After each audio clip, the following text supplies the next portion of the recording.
Coming through loud and clear.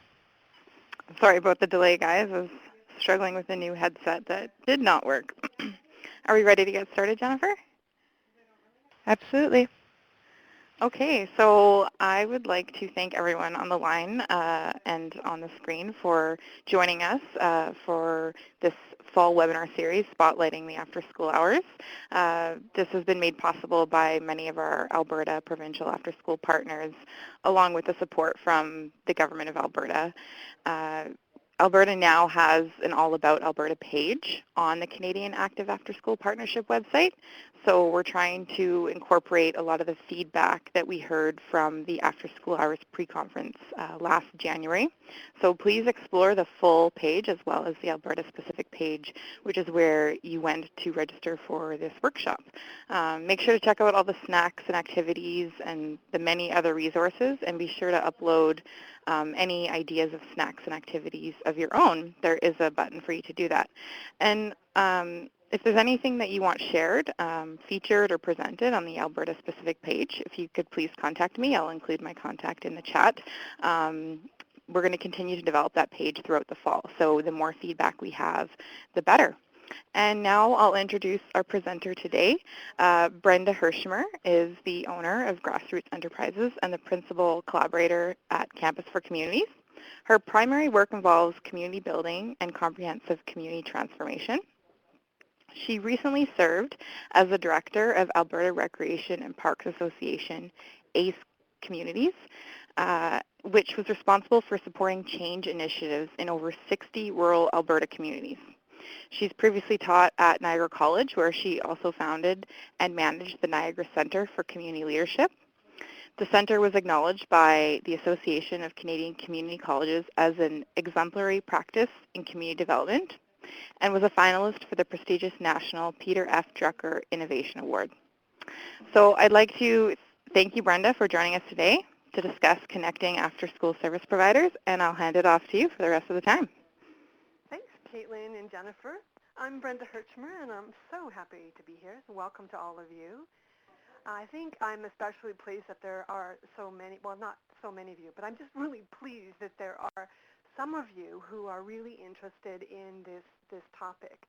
And I think what that tells me is that you see the value and the importance of connecting after-school service providers. And I think that you should be commended, pat yourselves on the back, because I think what's getting clearer is that those who are interested and see the value of connecting really are early adopters, because it's likely that you see and have learned that the change and growth we want to see in our communities, especially as it applies to after-school service provision, it really isn't going to happen without people like you who see the value of connecting and learning from each other. And I think there's this growing number of people like you who see that connecting and sharing and learning together isn't really a nice to have. And I think sometimes that's how we've thought about it. But it's really something that is going to become even more and more essential. So I'm happy to be here, and I'm especially happy to be working with Ever Active Schools. I've been doing some work with them. I think I may have met some of you at the Shaping the Future pre-conference session we did this past February. We did a pre-conference session using a technique called open space technology, so I met some of you there. But working in general with Ever Active Schools has been a great experience, and I'm just so impressed with the work that you are doing. And I'm especially excited, I think because of my teaching background, I'm especially excited to be sharing more about communities of practice and why they're important. So we're going to jump into that, but first of all, I'm going to ask Jennifer to switch to a quick poll. And this will just give us, Jennifer, and see, I'm not really talking to myself sometimes, it'll be Jennifer, the woman behind the curtain that I'll be talking to, because she's providing all that really important technical support. So this is the poll, and I'm going to ask each of you to share where you're at in terms of your comfort level with online learning. So if you're competent and ready to jump in, you're okay, but a bit leery, you might be a fish out of water, but you're ready to give it a shot. Or maybe you really don't want to be here, and that's okay too. It's anonymous, you see, so you can be really honest here with your answer. And look at all of you who are competent and ready to jump in. Wow, no fish out of water. That's good. Okay. Well, thank you. Thank you for that. So you can all see everyone's results too. But that helps us because it just means I have a better idea of how much direction and support to provide. I really feel, I'm feeling some pressure with this particular webinar because this is about communities of practice and peer-to-peer learning and sharing. So I'm feeling the pressure to make sure we provide interaction, which is why we're using both the web-based platform as well as the teleconference lines so that we can ensure interaction. So some of you I know aren't connected by phone, so you'll be limited to using the written chat. But we will get there. So the first thing that I want to do, and I'll take you to the next slide, is provide a chance to get to know each of you a little better. Once we take a look at these objectives, this is what we're going to try to do in the next hour and a half. And it really, we've estimated an hour and a half. It'll depend on how many questions we have, because this is about connecting you and how we can keep learning and growing together. But what we want to do in the next hour and a half is define what communities of practice are. And they're commonly referred to as COPs.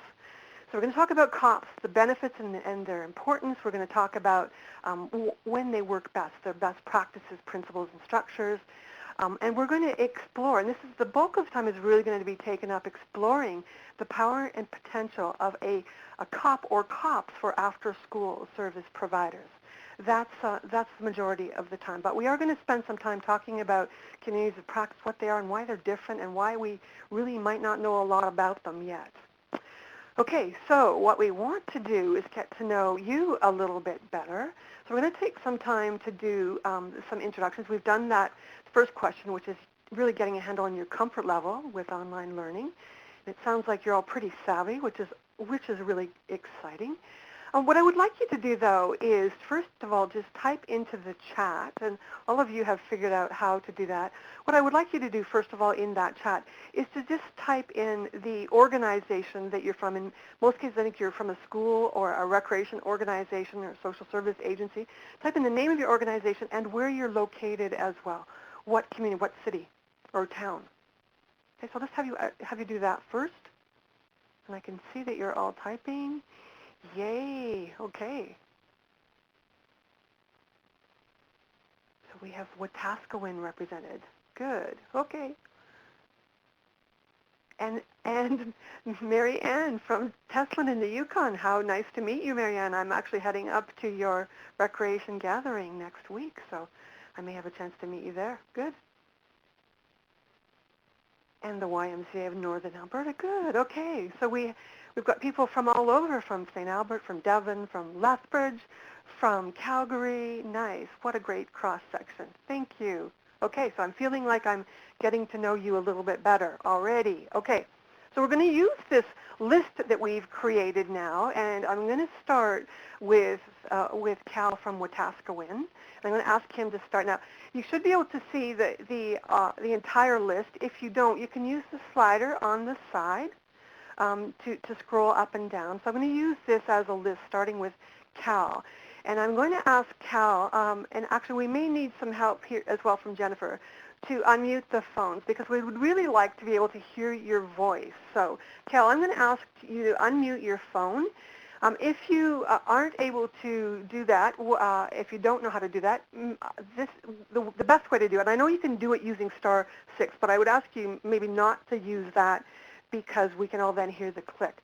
But instead, go up to your header and the toolbar there, and you'll see the old-fashioned handset of a telephone, and right beside that you'll see a drop-down menu. You see a little arrow, and if you click on that, you'll see a drop-down menu, and you'll be given the option of muting or unmuting your phone.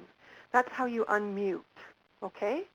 So Cal, I'm going to ask you to do that, and unmute, and then we'll keep going down the list that we've created in the chat. So Marianne, you'll be on deck, and then Sherry will be after that. So I'm going to ask Cal to answer that second question. What 3 words would describe the nature of your main paid or volunteer work as an after-school service provider? So Cal, are you there? I'm not hearing Cal. Okay.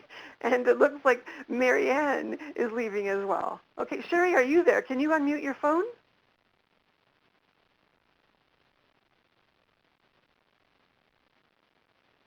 Oh, Sherry's typing. Okay. There we go. I'm hearing a voice. To whom are we speaking? No one, apparently. But we do have Sherry's words. Okay.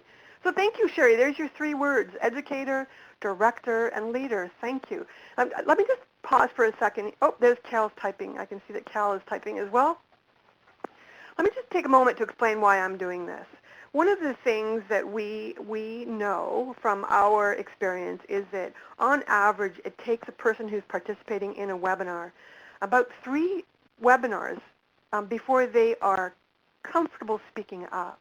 And we're trying to jumpstart this process today. We want you to be comfortable speaking up because we need to hear from you about where we move forward in terms of connecting after-school providers. So that's really the reason for that. So Cal, thank you. Got your words as well. Director, administration, and leader. Great words. Okay. So Laura, are you there? Laura, can you unmute your phone? Looks like someone might be typing. That might be Laura. So I guess we have a lot of people who prefer to type as opposed to speak. That's okay. Okay, so Laura, you don't have a phone, so maybe we can have your words. Yeah, I guess you're going to type that, and I can see that. Okay, so in the meantime, can we hear from Jordan in Devon?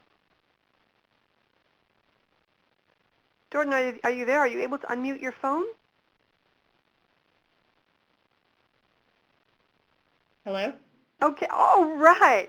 Way to go. I'm so relieved. Thank you, Jordan. Way to go, Devon. Yay. Okay, so can you share with us your 3 words? I'm actually not currently running an after-school program, but I Okay. used to coordinate and run one, but Okay. due to demand. Okay. So I guess So we're looking at future options right now. Okay. Can you give us 3 words to describe what you currently do? Programming, Okay. liaison with schools, and coordinating. Perfect. Thank you. Thanks for leading the way in terms of unmuting your phone and letting us hear your voice. I really appreciate that, Jordan. Thank you so very much. Okay, Welcome. Allison.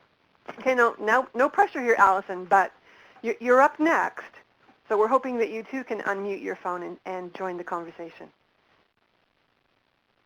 So Allison from Lethbridge, are you there?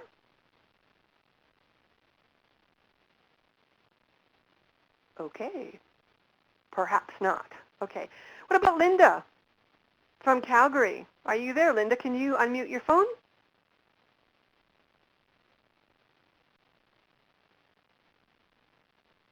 Okay. Oh, we have people typing. Okay.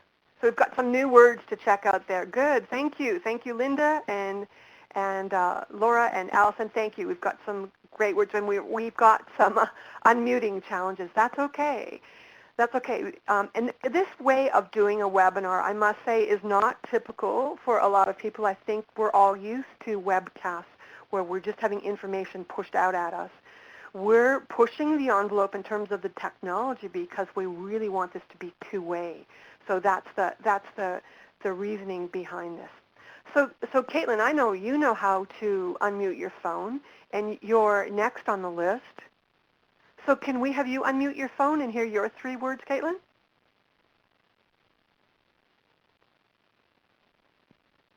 There. I think Yay, my 3 Caitlin. words. Can you Go. hear me? Yeah, go Caitlin. I think my 3 words would be connector, Ah. supporter, and what's a good third one?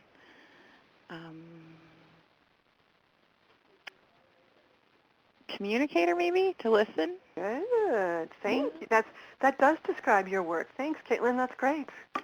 Perfect. Thank you. Adam, are you there? Okay. Not hearing from Adam. And Nidhi? Hello? Oh, wait, we did hear from Adam. Thank you. Yes, Hello? go.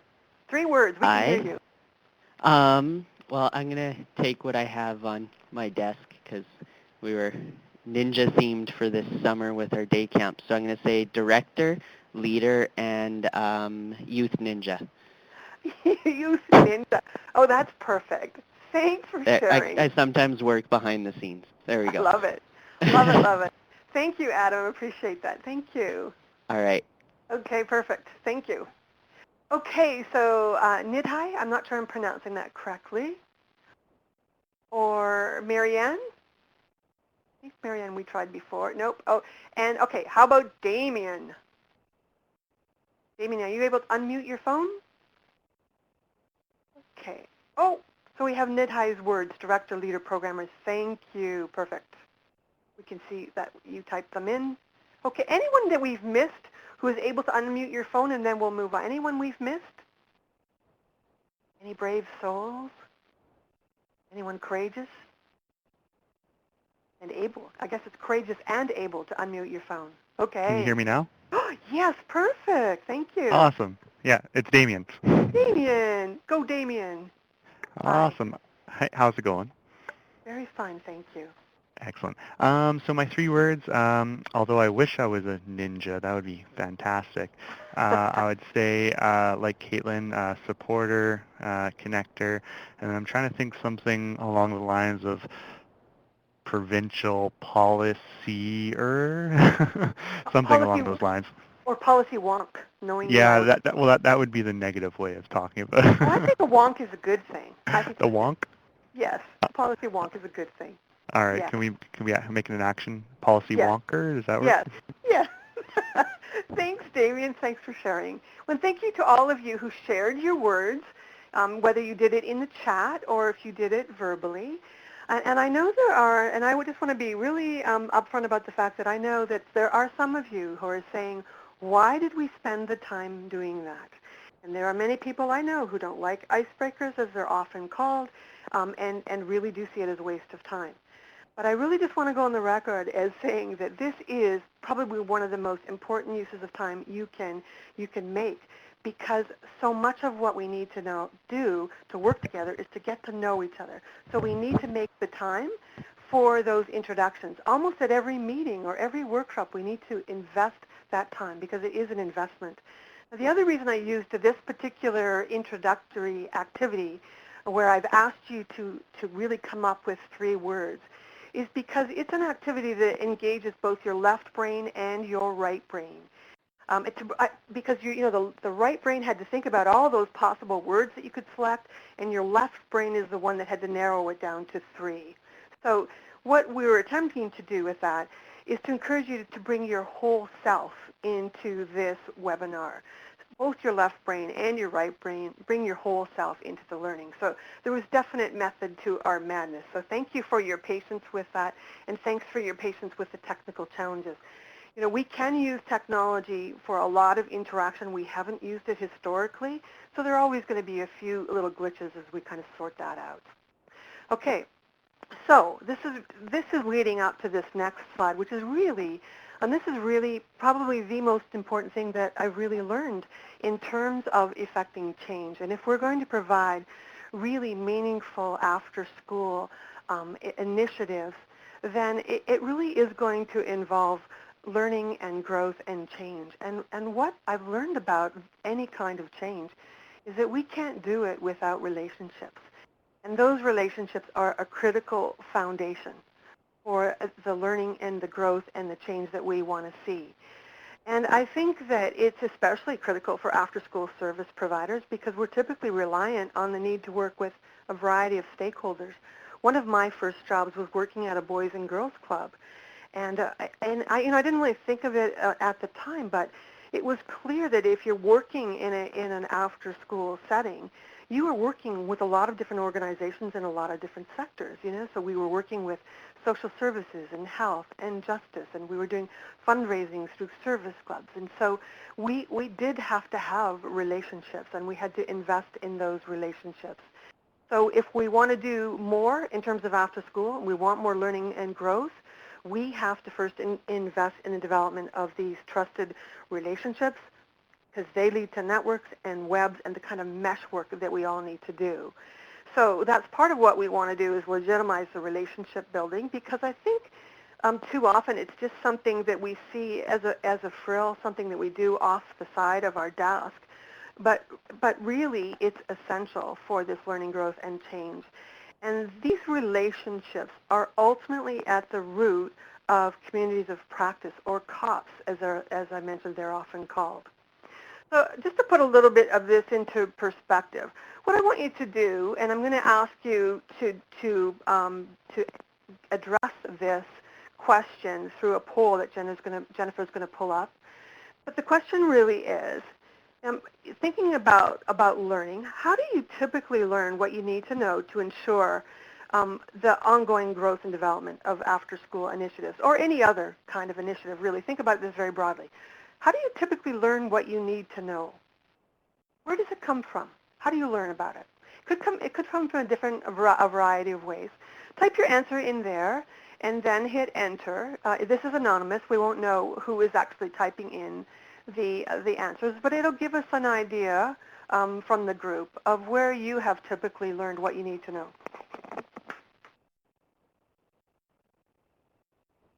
Oh, I love that first answer. Isn't that so true? You know, I find that is especially true in community building, community development work. It's just been so much of it is trial and error. You know, we kind of learn it by the seat of our pants. Yes. Yeah.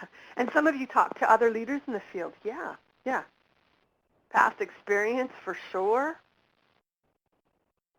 Yeah, we do speak to our supervisors, to other leaders in the field. Yep. What about more formal learning? Is there more formal learning? Any of you learn? This might be a bit worrisome, but, oh, surveys, that's a great answer. Yeah. So staying in touch with your stakeholders in your community, yeah. Meetings, conferences, I love that, yes. Yep. By asking, oh, I love that, by asking the youth who are, the people who are participating in the after-school program, learning from them, yes. Training, some of you talked about, yep, training. Personal research, yes. Licensing regulations, great answers. Directors meetings, yep, for sure. Great answer. So we do keep adding that, and we'll talk about this just a little bit. But just from these answers, we can tell that we draw what we need to know from a variety of different sources. What's really, really interesting to me is that I don't think anyone typed in anything about post-secondary education. You know? It's kind of scary to me. It's kind of scary that we really haven't learned what we needed to know through formal processes. So much of it is what's listed here, which is really much more informal.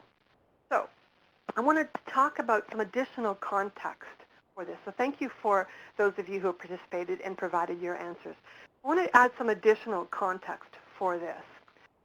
This might test your understanding of the field of education in some ways, but there's an invention in 1801 by James Palans that really changed education and how we learned typically. It was an indispensable tool. Does anybody know what that tool was? I'm going to ask you just to add that into the chat. If you think you know what that invention might be, just add that into the chat.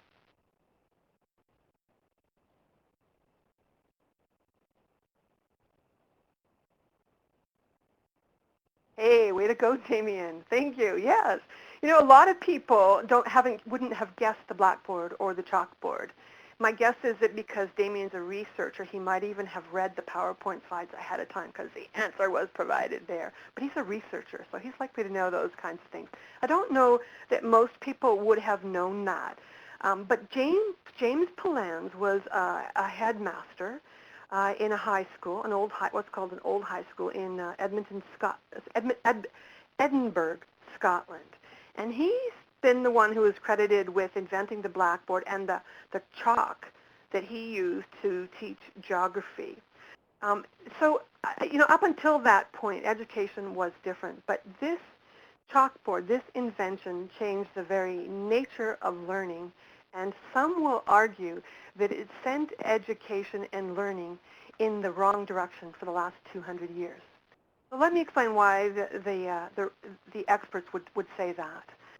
Up until the chalkboard was invented, education really took a much more hands-on approach. The way we typically learned was really was apprenticeships. That was the most common way of learning. It was highly valued, and learning was much more social and collaborative. So, learners were tutored and mentored and coached, but what's important is that they also spend a lot of time learning from one another.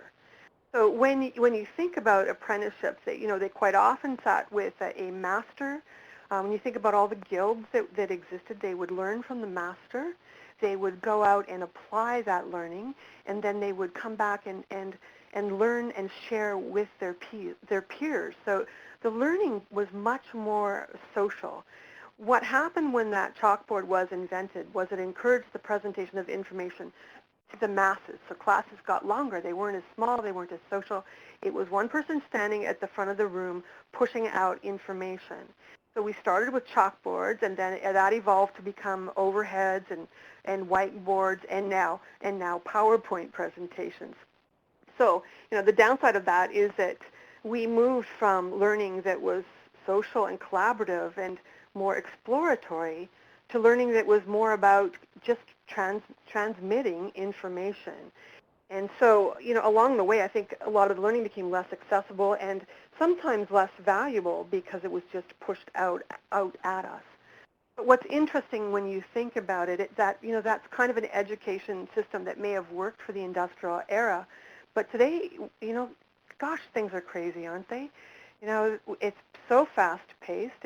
It's even hard to find time to connect to a webinar like this. So thank you for making the time to do that. So, but it's a fast-paced world. We're hyper-connected, and because things are changing so rapidly and there's so much information, we've also got to think about learning differently, especially as it's applied to after-school services. And so that's really our interest here today, but I think it applies much more broadly as well. So today we need something that's more of a hybrid, that really combines the best of the kind of learning that we're used to, where valuable information is shared with us. I think the term I'm hearing more these days is curating, that, we need to be using experts and teachers in more of a curating capacity. So they sort out information with us. So that's kind of more traditional learning. Hopefully a little bit of what I'm doing here today. But then what we also need to do is combine that with, the practical application of that information. It's more of what apprenticeship is providing. And that's especially important when we're trying to do something different or something new. Especially if if after-school recreation is something that's new to your community, it's going to be an even greater challenge when it's something new. So ultimately, that's what communities of practice are all about. Okay? Any questions, any thoughts about that so far? I'll just pause there for 1 second, give you a chance. If you have any questions or comments? Okay. Okay. So let's talk more specifically about communities of practice. And one of the things that I want to say up front, I don't know about you, but even though I was a teacher, I was a prof at a college, this idea of communities of practice was somewhat new. And the reason it is new to a lot of people, so don't feel badly if you haven't heard about communities of practice before, is part of that, the reasoning is that it's relatively new in terms of educational theory. It really only evolved in the early 90s. And it came from two people, from Etienne Wenger and Jean Lave. And they wrote a book called Situated Learning. And ultimately, kind of where that came from is that, Wenger came across the concept of communities of practice when he was asked by Jean Lave to join the Institute for Research of Learning. And what was really at the root of this was where they had been studying apprenticeships and how effective they were. And so it was through studying these kind of apprenticeships and the learning that happened is that they concluded, and I love this quote, what they said is that most learning, like real meaningful learning, doesn't take place with the master. It takes place among the apprentices themselves. So it's that peer-to-peer sharing and learning. That's what's important. And that's what we want to take and apply to after-school recreation. So what they looked at it as is really a community of practice as a group of people who share a craft and or a profession. So it's really more social, and what they really have emphasized is that you can't really separate learning from the social context in what it happens. So it's starting to be applied in a number of different fields. I think that the health sector has picked it up. I know certainly the colleges where I worked, they had communities of practice across the country. So there was actually a community of practice for anyone who was teaching business at a community college, or anyone who was teaching nursing, or anyone who was involved with learning related to the nonprofit sector. So we were able to connect with other colleges across the country through a community of practice. And the health sector is doing some of it as well. And it's becoming more and more important because we know we have to learn from one another. So their actual definition that Wenger and Lave came up with is that they define them as communities of practice as being groups of people who share a concern or passion for something they do, and they learn how to do it better as they interact regularly. So that's their definition. But as it's been applied, as communities of practice have been established in other sectors, it's been interpreted in different ways. So I just want to show you a couple of different definitions, and I want you to focus on these definitions because I'm going to ask you in an exercise that's going to follow about the words, keywords, or phrases that speak to you and what you are looking for in terms of learning from others through a community of practice. Okay, so you're going to be looking at each of these definitions and look for keywords or key phrases. So Johnson and Lenz describe a community of practice as a group of professionals informally bound to one another through exposure to a common class of problems, common pursuit of solutions, and thereby themselves embodying a store of knowledge. That's one definition. The next one is from John Seely Brown. He said, a community of practice it's peers in the execution of real work. And for sure, after-school recreation is real work. What holds them together is a common sense of purpose and a real need to know what each other knows. So in that poll, we asked you, where did you learn? A lot of you learned from each other, from leaders in your field, from your supervisor, from people you met at conferences. So it's a real need to know what somebody else knows. Yeah. Okay. And this one, it's more than a community of learners. It's a community that learns. That's a really interesting distinction, isn't it? It's not a community of learners. It's a community that learns. So it's not just hanging out at the water cooler at a conference and sharing and benefiting, but it's really being committed as well to working with others who are providing what you're providing, in this case after-school recreation, to jointly develop better practices. Okay, and another definition, a diverse group of people engaged in real work over a significant period of time, where they build things, solve problems, learn an event. In short, they evolve a practice that is highly skilled and highly creative. Okay?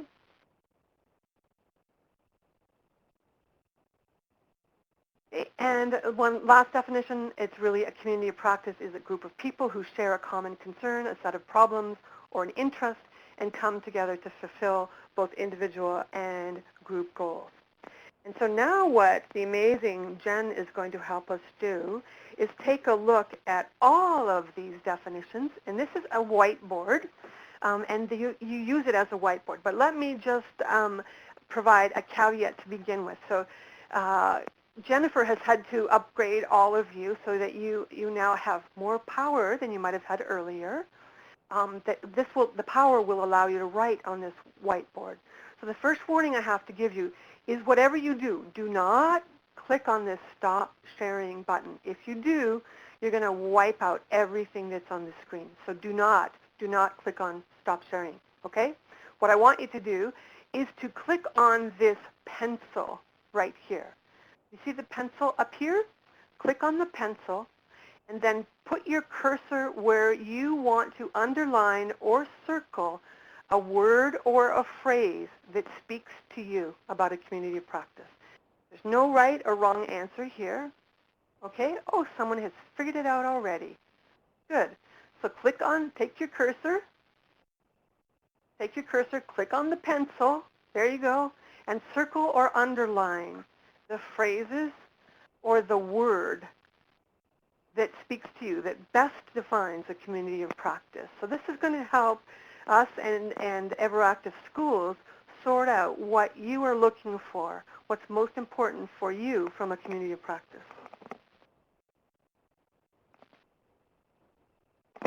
Nice. Okay. You can use someone's figured out how to use different colors. That's very clever. And if you really want to emphasize something, you can put a little, and you're feeling very creative, you can put a little star beside a particular word or phrase. Or if you just want to type in some new words, maybe there's some words there that maybe there's a word that's missing that you think describes a community of practice.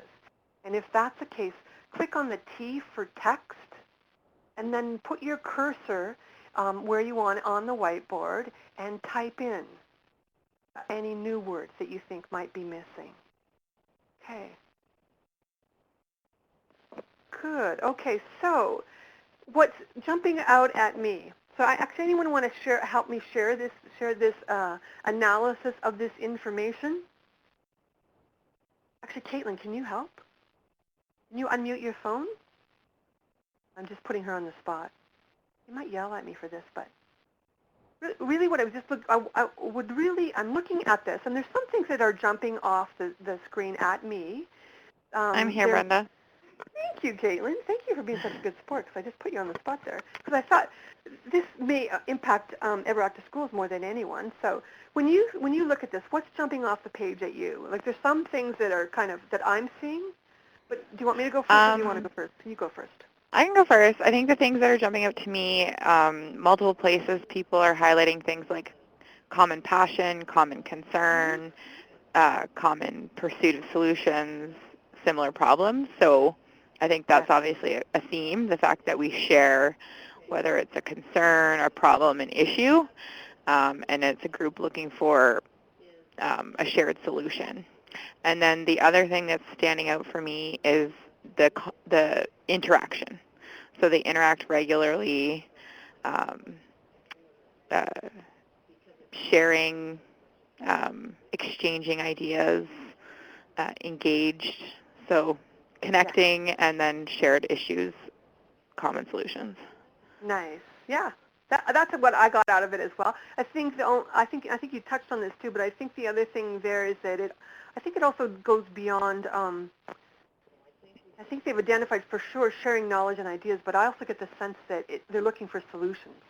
I think 3 people underlined common pursuit of solutions as well, and creative solutions looks like there's some interest in creative solutions too. So thank you, Caitlin, for helping with the analysis too. But what that does show us is that we're on the same page in terms of what we're looking for in terms of after-school recreation. So thank you for that. That's great. Awesome. Okay. Thanks. Okay, so we'll go back to the presentation. We'll get Jennifer to help us with that. I think we have a good understanding of what a community of practice is at this point, and I think we have a good understanding of what you all might be looking for in terms of a community practice. But just to solidify that understanding, I just want to back up a bit and really make sure that we understand how communities of practice really are different from other groups that we might be a part of. So a lot of times, because I think sometimes there's a lot of confusion and there's some overlap between a community of practice and a work group. So the first one I want to talk about, and as we talk about each of them, I'm going to ask you to think about an example where you might have been involved with that particular example. So for instance, a work group is different from a community practice because it's more about delivering a product. You generally are all working for one manager or one supervisor. You kind of have a common task, a common job, and it ends when the job is done. So can any of you think of examples of work groups that you have been a part of or are a part of? And I think this will help us understand the difference between a community of practice and other kinds of groups. Anybody been any examples of work groups, projects that you're working on? Some of you are typing. This is good.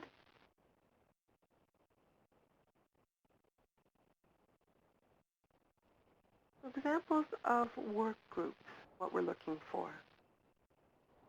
Good. That's a great example, Adam. Yeah, so you've got a work group, you've got a team that's working on developing climbing wall policies and procedures. Perfect.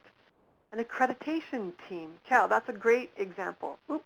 And Jennifer, I don't know what happened there, but we just switched layouts. So if you can take us back to the chat, the slide, the PowerPoint and the chat, that would be great.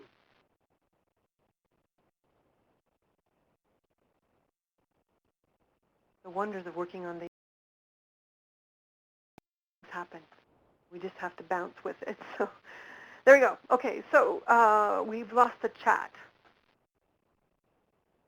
Good. Oh, so we left talking about Cal's example, which is a really good one of an accreditation team. That's an example of a work group, or actually I think there's a lot of, I think your accreditation team might be a project team, perhaps, and I guess maybe there's some overlap between those two. A work group, a work group might be budget development or a conference. A project team might be something like an accreditation team. Yep, great examples. Very good. Oh yeah, and the performance evaluation team. Good. Melanie, that's a really good example. Okay. Are any of you, keep adding your examples by all means, are any of you part of an informal network where you have learned from others? A group that is really an informal network?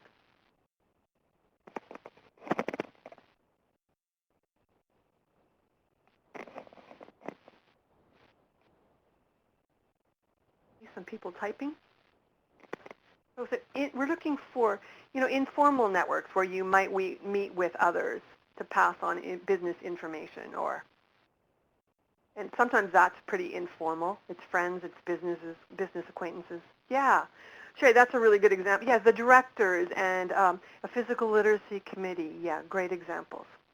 Yeah, regional youth workers. Perfect. Okay. So can you see how that might be different from a community of practice?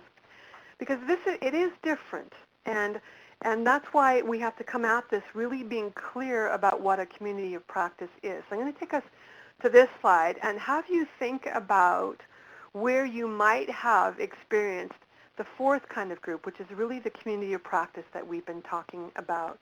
So this is really another poll. And Jen, if you can just switch us, there we go. There's actually three different questions here. You may not want to answer all three of them, but let's have some examples of where you have experienced or a community of practice, where you might have experienced a community of practice. And this could be throughout your career. Could have been when you were in school. You might not be a part of it now, but you remember it affectionately.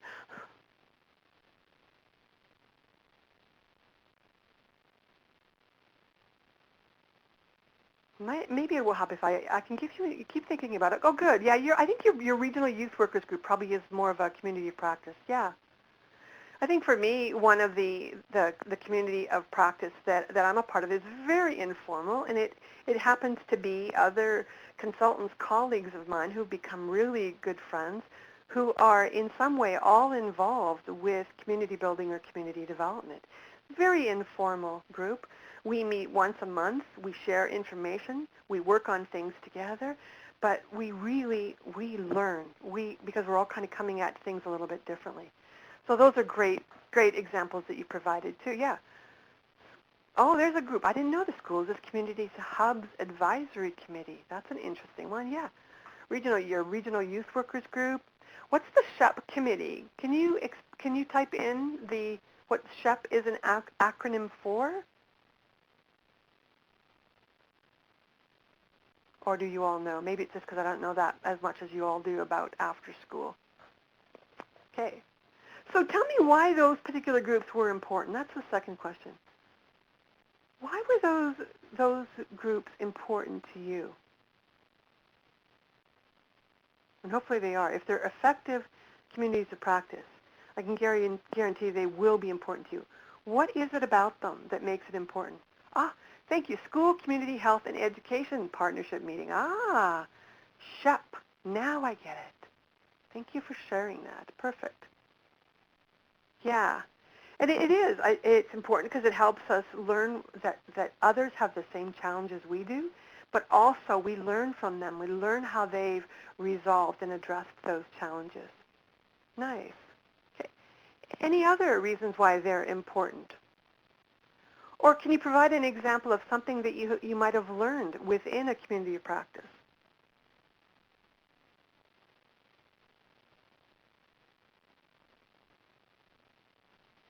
Okay. This might be oh, there we go. So someone is working with schools as community hubs or creating a new model and working on a new initiative in schools that didn't have these services before. So you created it together. See, that's a great example. And it's a great example how you can tap into a lot of different resources, a lot of different viewpoints, different lenses to get to a better model. That's great. It also looks like we may not have had a lot of experience with communities of practice.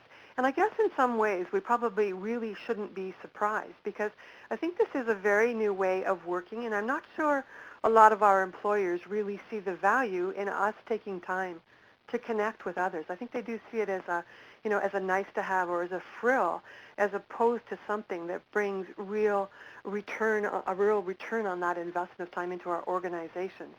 So I'm not surprised if you don't have a lot of examples, but I think you're going to find and you'll see that it's going to become more and more important. There's a great answer there for the third question. Yeah. So you've come up with something really practical about how schools, health, and the community can work together to improve mental and physical health. That's perfect. Thank you. Thanks for sharing that. Okay, so let's go back to the PowerPoint presentation, Jennifer. Thank you. And then we'll go to the next slide. So, what the research talks about these communities of practice and why they're important. And so if you need to build a case, and I find that this is really quite often the reality of the situation, is that, you're working for supervisors or elected officials who may not see the value of a community of practice, of you taking time out to meet with others, whether it's online or face-to-face. They may not see the value of that. And so if you need to make a case for investing that time, then these couple of slides will help you do that, because this is what the research shows, that communities of practice really, they're nodes for the exchange and the interpretation of information. And they're important because they help us retain knowledge in living ways. So it's unlike a database or a manual that goes out of date. It helps us hang on to what we've already learned so we're not reinventing the wheel. I also think, and I've seen this for sure from my own personal experience, that the community practice is what keeps you on the cutting edge. Because you're learning about, you're not having to be innovative on your own. You're learning about innovative ideas from others. It helps you kind of sort out what you pay attention to, what you do or don't participate in, and sometimes it's really about what you stay away from, because others have had the experience, so you don't need to go through that. If it's been a negative experience, so you don't need to repeat that because you can learn from others. So I think that's really something to take into consideration as reasons for being part of a community of practice. I think communities of practice are really important as well because they allow you to connect with people that you might not have the possibility of connecting with. And I know that sometimes you do have the opportunity. I know at the pre-conference for the Shaping the Future this year in February, there was a pre-conference for after-school recreation. And it was a really fabulous opportunity for people to connect face-to-face. Unfortunately, not everyone gets to go to a conference or can afford to go to a conference. But if you do this informally, whether it's through teleconferences or more informal meetings or online as we're doing today, it can connect people who might not otherwise have the opportunity to connect. So I think that's important. Kind of gives you this shared context, people with different, a lot of you said at the beginning that you learn from other leaders in the field and other supervisors. So, it gives you a chance to connect with other experts. I think a lot of times, I know what my community practices, the ones that I'm involved with, it really makes me think differently. I know that one of the women that I work with thinks so differently than I do. She's so creative. I think she doesn't just think out of the box. I don't think she even knows there's a box to begin with. So I find that her way of viewing the world really stimulates my own learning and thinking, and that's just so inspirational and motivational. I think I think it can jumpstart you around meaningful action. It gives you really good ideas, and I think if you do it right with a community of practice, it can give organizations a way to reach out to each other and collaborate and form partnerships that are going to have a broader impact. So, for instance, if you're contemplating having a climbing wall in your recreation facility, then you already know, for instance, that there's someone on this call who is really interested, and you could reach out to them. Caitlin has just posted a message now to ask if whoever shared the SHEP committee could email her more information about that committee, because it sounds awesome. So you see already, and as a result of one webinar, we're starting to build those connections and that learning. So there we go. So Cal, meet Caitlin. Caitlin, meet Cal. There you go. Okay. So that's that's information for your business case. So any questions about that so far?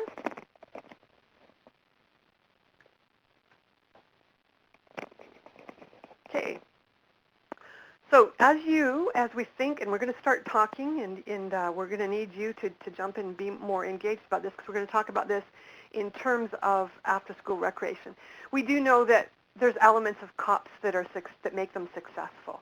And so take a look at that, because we need to articulate what it is you're going to do. There's got to be, it just can't be about, a nice meeting. There really have to be opportunities for learning and growth. It's got to be a caring environment. I think that you really do need to get to know people on a different level, and that creates a very, very different vibe. And part of that is the informality, I think, but a lot of it is just being open and honest. So keep that in mind as we move forward.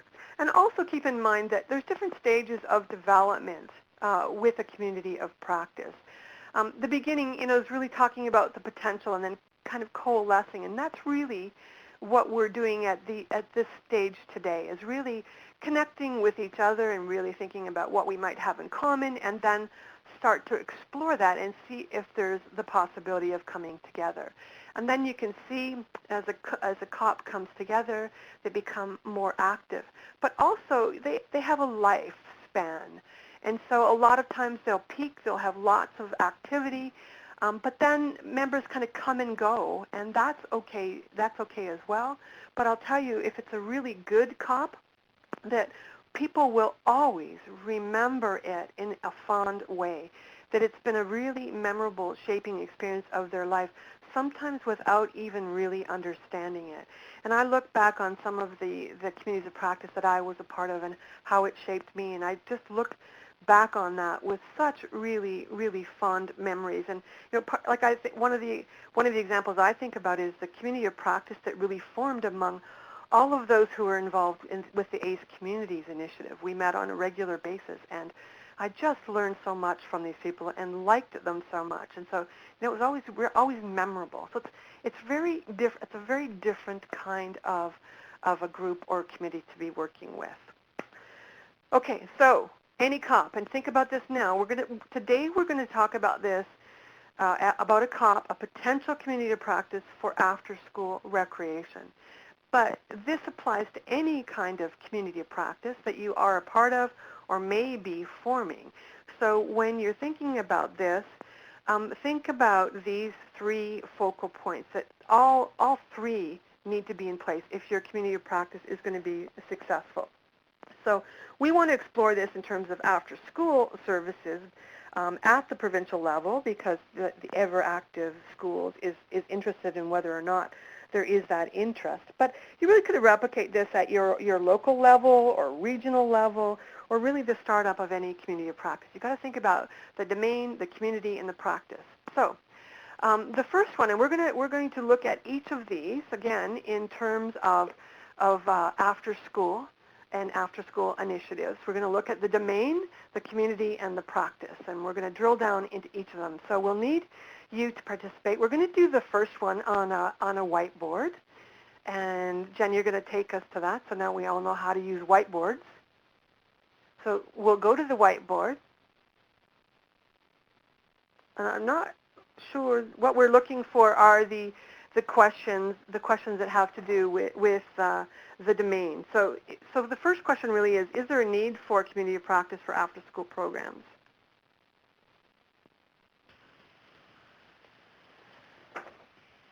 Hi, Brenda. It's Jennifer. Yeah. So it was just on the wrong whiteboard slide, but it's there now. So I'm just going to upgrade everybody so they can go ahead and start typing. Okay. Thank you. So here's the first question, really. Is there a need for after-school programs? And we're looking at the domain specifically. So is there a need for community practice for after-school programs? That's the first one. And are we going to add the second question as well, Jen? Because we're going to ask, is the domain, and this is something to think about, is the domain for this community practice simply after-school programs? Or are there different categories for after-school? Yeah, absolutely. In order to give a little bit more space for people to type, I've just put the questions on individual whiteboards. Okay, so we'll do them one at a time. Okay. Yeah, exactly. Perfect. Absolutely. Okay, so we're looking at the domain now. So here's the question for you. And honestly, I can't answer this, and I'm not sure that Caitlin can either as a representative of Ever Active Schools. So this is for all of you. Is there a need for community practice for after-school programs? In your opinion, no right or wrong, and again, this is all anonymous. So in this case, what you want to do is go to the T probably, because it's easier to type. So go click on the T first, and then put your cursor anywhere on the whiteboard. Okay? Just put it anywhere on the whiteboard and type.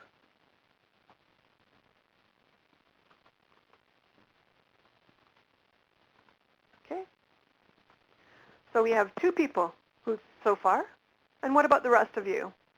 Is there a need for community of practice for after-school programs? And if you're not sure, that's okay. And if you don't think there is, that's okay too. Okay, so we got 3 yeses. Good, okay. So if you're not sure, go to the T, click on the T, then put your cursor. There you go. Jennifer, can you help us kind of spread out some of those answers? I think some of them are kind of overlapping. So if you could just drag them around and spread them out a bit, that would be great. There we go. Yeah, okay, perfect. Good. I love how you are all figuring out how to use this technology. Perfect. And you know, as challenging as the technology is, this is one way that a community of practice can meet. And we're using this as much in a teaching and a learning model right now, but it can be very informal. So I'm glad you're persevering and hanging in there with this. So good. Yes, yeah, and that's a really good point. Someone just talked about the need for out-of-school programs. The terminology, that might be a really good starting point to talk about terminology, because some of you are calling it out-of-school programs, which would incorporate before and after school, for sure. Okay, good, thank you. Yes, good. So great answers there. Thank you. We just switched to the next next question. Is the domain simply, do we have one community of practice for after-school initiatives or after-school service providers, or are there subcategories? That was one of the things that we have been wondering about. Are all the needs of after-school service providers the same? Can they all be grouped together, or are there subcategories? Not really sure about that. What do you think?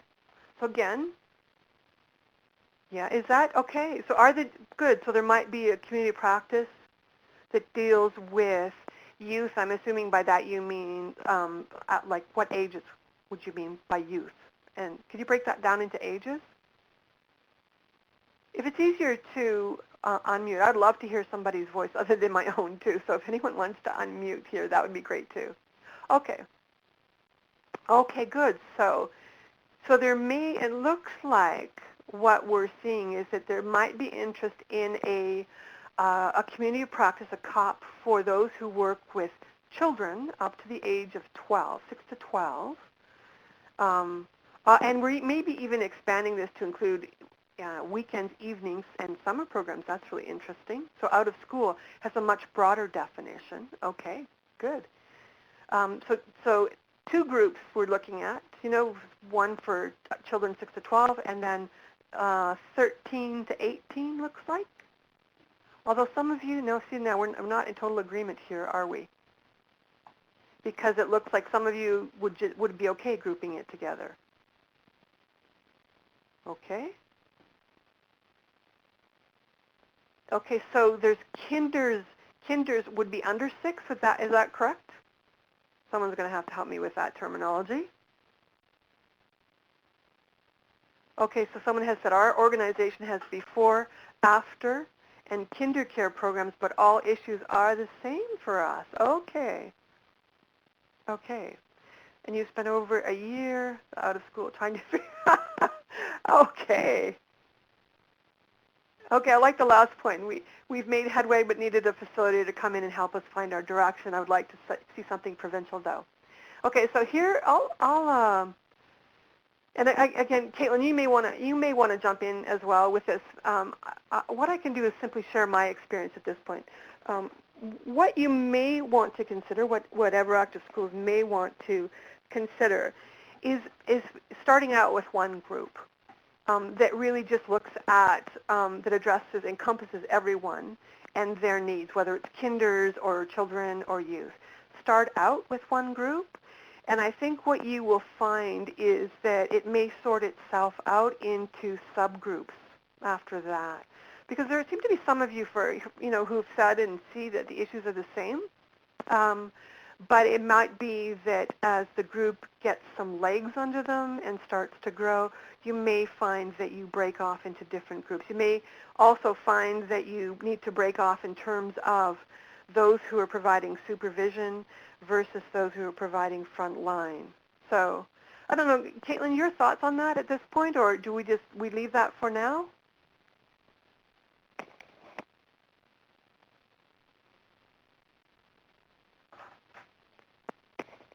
Okay, not sure if Caitlin is there, but okay. So let's go to we'll go to the next question there. That's great food for thought. Thank you for contributing. Okay, so this is where we're getting into more of the details about, okay, so you've got this need for bringing together those who are involved in after-school care, or after-school initiatives. Can you think about some of the specific needs, areas, or the kind of learning that you want? What do you think is going to be important? Okay, what specific needs, areas, what kind of learning? What are you missing? What do you want to learn from others? What do you wish you had that you don't have? So again, yeah, okay, tell us about the kind of training that you're looking for. Can you break that down for us? That'd be very helpful. And if it's easier to unmute your phone, one of the things I didn't show you is that there's this little, this androgynous kind of person up at the top on your header that has their hand up. And there's a drop-down menu beside that. And if you click on that, one of the options is to raise your hand. So if you want to raise your hand, then we'll see the raise your hand and we'll know that you would have opted to speak, to use your phone as opposed to typing. Okay, and that's just a different way to be engaged. For some people, it's just easier to talk it through than it's going to be to write. So feel free to use that little emoticon there. Okay? Right. Oh, okay, so we've got a specific topic there in terms of staff communication with parents. Good. This is going to help ever active schools for sure. Yeah. I think the first couple of webinars were some of what they had heard about specific needs. Now you're giving them even more. Yeah. But I think this is informal. You know, a lot of this is really going to be conversations with your peers. It's not necessarily formal training. It's a different way of learning, and it seems to be what people are looking for. Yeah. Oh, so some really good points here. So, yeah, best practices, staff appreciation, how to increase participation, staff retention, recruitment, evaluations.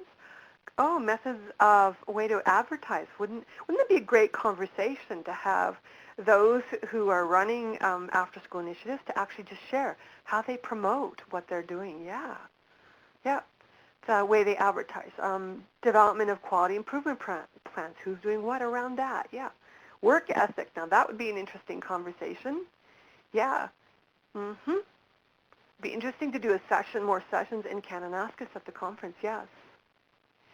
There you go.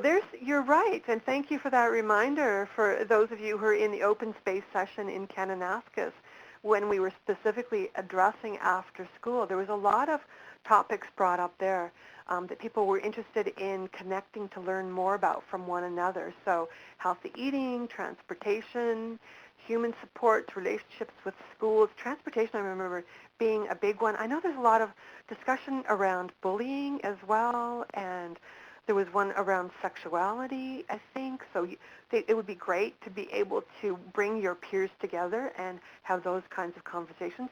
And I love that you're talking about logic models. Yay, I actually get excited about logic models and outcomes. And so hope I have a chance to do more of that kind of learning with all of you. Yep.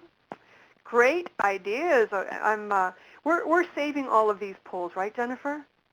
All these whiteboards? Yeah, absolutely. Perfect, because this is going to be invaluable information for moving forward. So thanks to all of you for adding that information. Wow, that is just, I feel like there's a bit of a gold mine here. Okay, so that kind of helps us out with that first element that needs to be in place, the domain. So let's talk about the community. This might help us sort out as well who the community of practice is for. So we've talked about the domain. We're going to talk now about the community. So here's the questions, the first one, and I think we're doing this one as a poll, right, Jennifer? Yeah, here's the 4 questions that relate to the community.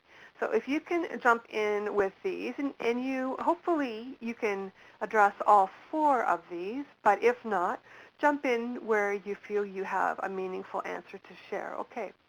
So the first one is, what would the COP be for? Who would it be for? Who needs to be part of a community of practice that deals with after-school recreation? Second one is, what would they want to share and learn? And I think we've already addressed a lot of that, but if you think about all the other stakeholders, there might be some others that you think about as well. I think someone already talked about the youth themselves. What are the benefits is the third question. Why would someone want to be part of it? And we have got to think about that ahead of time because we've got to make a case for this. And what would the COP, this is probably the most important question, what would the COP share and produce with one another? So some tangibles, some very specifics. Okay, look, so we've got some stakeholders. Funders, interesting. Wouldn't it be great to have funders involved? Yes. After-school staff and directors, managers, supervisors, frontline providers. Yeah, I like someone has actually suggested that the COP would be for the after-school providers, but it would be open to and include members of the schools and parents. And wouldn't that be interesting? Yeah. So as well as the frontline staff, have it opened up. Okay, good. Yeah, and I think there is consensus that what they want to share and learn is ideas, resources, lesson plans, training ideas. Good. And the benefits, yeah, the collaboration, the resources, yep. And some examples of what you might share and produce with one another.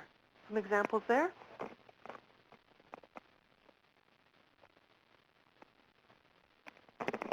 I'm also going back and reading the chat.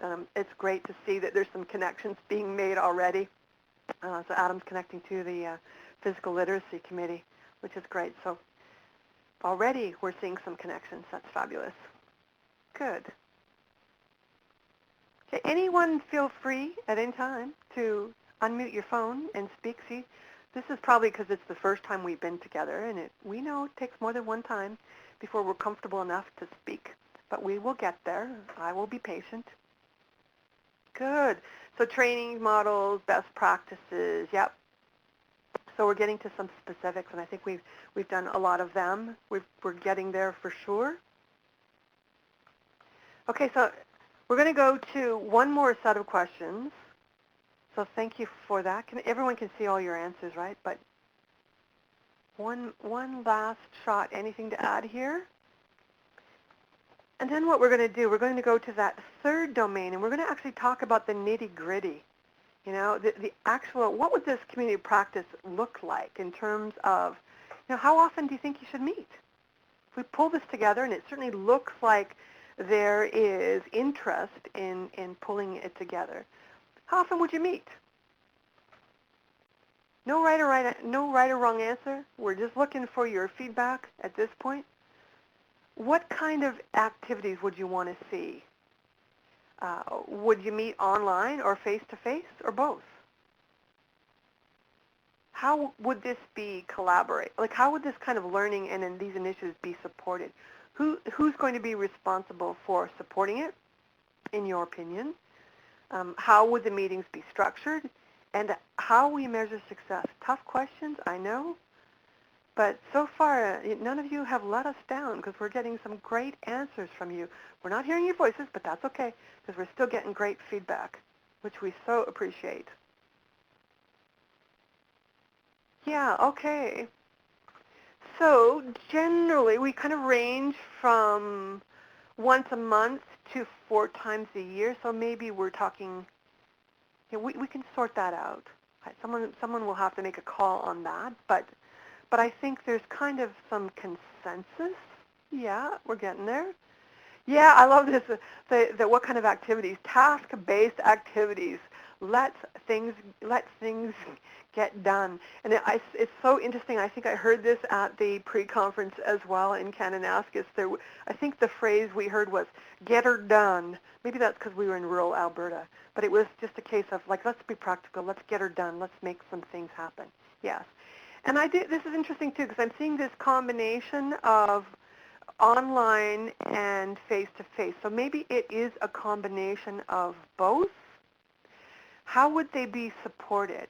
So this is, and let me give you some examples here. Like I think one of the things that we've learned about communities of practice that if you are using technology, someone needs to be responsible for that technology and the cost of pulling together people online.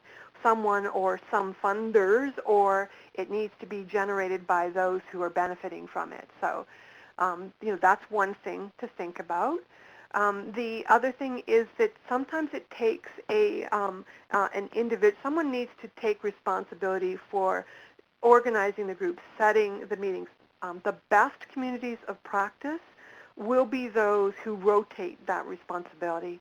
In my opinion, that's really what I've seen. Although if you have a backbone organization that can provide that support for at least notifying people, but then involving others in terms of making it happen. Yeah. Yeah, I like the informality, and I think that's one of the things that is so clear about COPs is that they need to be informal.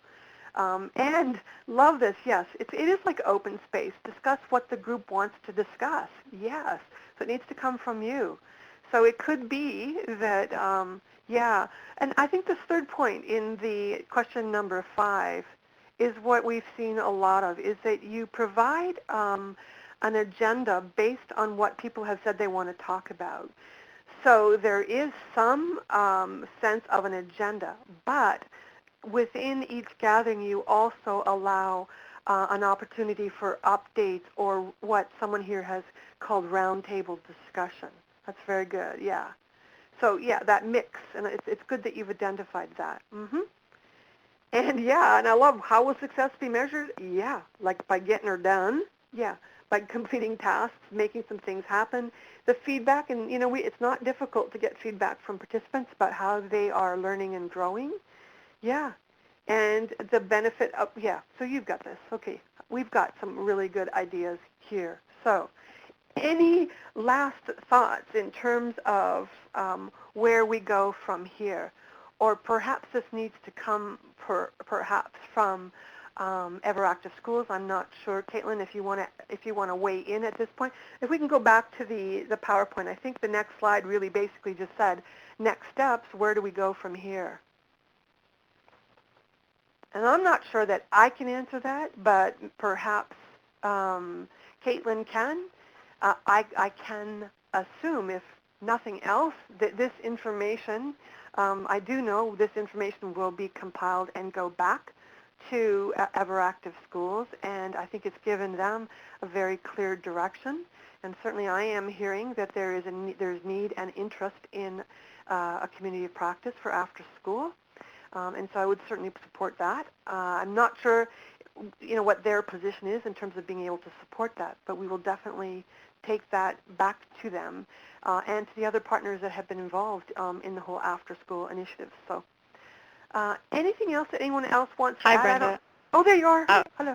yeah, no, I would just echo kind of what you just said. Like, Okay. we'll take all this information back, not just Everactive, but and some of our provincial after-school partners, just because we do want to make sure that those working in after-school are staying connected and are sharing ideas, because I think a lot of those individuals out there, you're all facing similar challenges, and you're all using your own kind of planning time to find solutions when maybe we could share some of that and take the workload off. So yeah, we're definitely going to explore some of those answers and look at how to best work that. Well, thank you then, Caitlin, because that's great leadership on your part and on the part of Everactive Schools. So that's great to hear. Thank you. So I'm going to just end with one last slide, something for everyone to think about, and then Jennifer's going to take us to an evaluation, because the evaluation for the webinars, of course, is really important in terms of your feedback about how this worked or didn't work for you, and we're always interested and wanting to learn and improve ourselves. So the evaluation is really important. But I just wanted to leave you with this last slide, because I think it's really important to think about how any community of practice that you are involved with, how you make it work for you. So just if you are part of a community practice, and I know this is hard because we're all so busy, but I would just suggest that you take advantage of any opportunity you have to learn from your peers. That it's not, they are the experts. That's the thing that we have to embrace that's different, that we can't learn from one expert anymore, that this is really about learning from each other. And I'm so happy that I'm seeing already in the chat some links being made. You've identified your own experts within the group already. I think part of being a community of practice is also being willing to share what you've learned. It's got to be give and take. It's a community, and a community can't be one way. You can't just take information and run. You've got to give something back. I think the other thing is that it takes time and energy to sustain the relationships, and it's a worthy investment, so I'd encourage you to do that. And I would also think about that it's important to take what you've learned, like make a commitment to take what you've learned from a community of practice to your own community building work and the work that you're doing with after-school recreation. That make a commitment to value and respect your peers by actually taking that learning and applying it. Okay, so I'm going to end there with my sincere thanks to all of you, and my thanks to Everactive Schools and their funders for making this possible and providing me with the opportunity to share what I've learned about communities of practice. And also thanks to Jennifer for being the wizard behind the curtain, because couldn't do it without you. And thank you to all of you for your time and your energy. And one last task, all we would ask you to do is complete the evaluation that Jennifer is going to switch us to right now. Over to you, Jennifer, and over to you, Caitlin. I don't know if you have any closing remarks, but thanks to all of you. I've had a great time. Yeah, I just want to, on behalf of everyone here, thank you, Brenda, I know communities of practice is one of those things that maybe many of us have heard of, but it's kind of like, how does it work? And I think you definitely asked some of the really important questions today that will get us a few steps closer to looking at how that might work for after-school programmers in Alberta. So thank you for your time today and your expertise. And I also want to remind the group that we do have 2 more webinars happening this fall. The next one is on October 28th, which is talking about partnering with schools. So how can after-school programs and schools work together? So kind of navigating that relationship.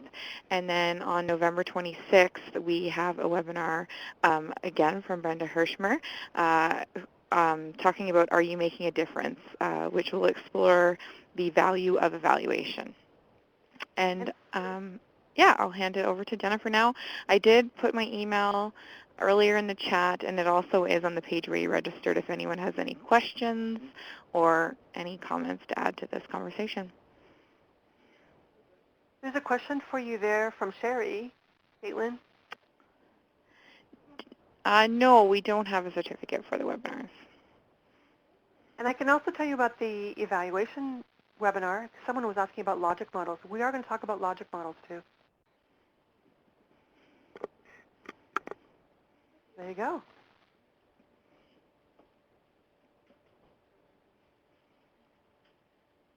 Great. So if there's no more questions right away, then I'll, Jennifer, did you have any wrap up? Yeah, just a quick reminder to any of the participants, once you're filling out the evaluation form, unlike the polls that we've done earlier in the session, these are confidential, so you won't see the results. So no worries, once you click the button and you push enter on those open-ended questions, we do receive your responses on our end. And once you've done so, you can just click the X to close out your screen and hang up the phone, and that's it. That's all that you have to do to get disconnected. So thanks so much, everybody, for your participation and your engagement today, and I hope you all have a lovely rest of the day. Thanks, Jennifer. Bye, everyone.